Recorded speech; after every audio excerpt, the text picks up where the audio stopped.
आपल्या भारत देशामध्ये रक्षाबंधन हा भावा आणि बहिणीचा अतिशय पवित्र असा सण मानला जातो। आपल्या देशाची संस्कृती, आपल्या देशाची परंपरा लक्षात घेता मागच्या कित्येक वर्षापासून रक्षाबंधनासारखा पवित्र सण आपल्या देशामध्ये होतो।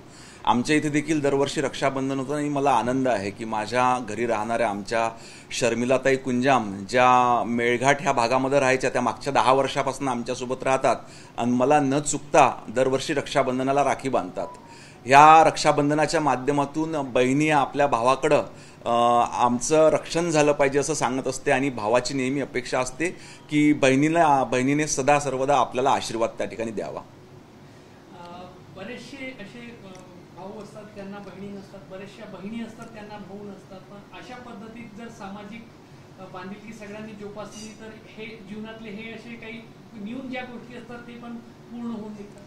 निश्चितपणे मी आपल्या भावना समजू शकतो आणि याच्याकरता धन्यवाद मानतो आदरणीय देवाभाऊंचे की संपूर्ण राज्यातल्या बहिणींना त्यांनी लाडक्या बहिणींचा दर्जा त्या ठिकाणी दिलेला आहे आणि यामुळे एक आपुलकीचं वातावरण आपल्या संपूर्ण राज्यामध्ये त्या ठिकाणी निर्माण झालेलं आहे। मी शर्मिला कुंजाम, आदिवासी विभागातील आहे।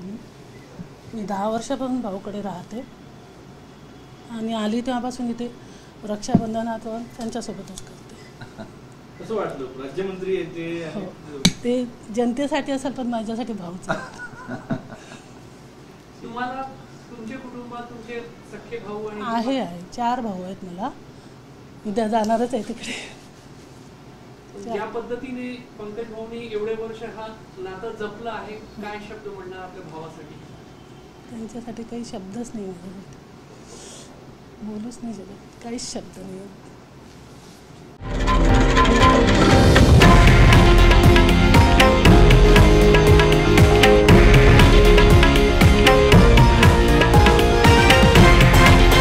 हे आहे देशातील नंबर 1 न्यूज नेटवर्क आणि आपण पाहत आहात TV9 मराठी, एकमेव।